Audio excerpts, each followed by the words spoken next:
Assalamualaikum warahmatullahi wabarakatuh. Bapak Kades Desa Ngantur Mustakarjo ingkang kula hormati, Bapak lan Ibu ingkang kula hormati, lan para kanca ingkang kula tresnani.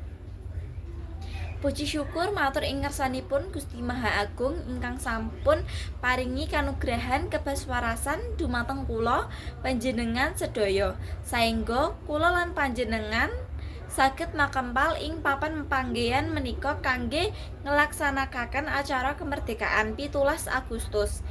Ing dalem wekdal ingkang berbahagia niki monggo kita sedaya raos syukur ateges nglampahi napa ingkang sampun dipun paringaken bangsa Indonesia arupi kemerdekaan niki. Kula Putri Ramadhani badhe ngandharekaken sasora ing dinten menika.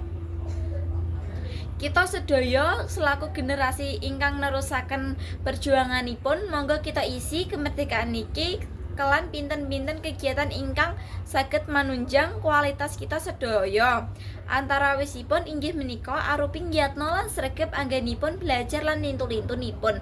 Kita kedah nyumerapi Allah Subhanahu wa taala nyiptakaken manungsa wonten ing donya niki supados sangu ingkang kebebasan boten wonten lintu supados dados umat ingkang bertakwa ingkang purun ngajak dumateng kasesahan.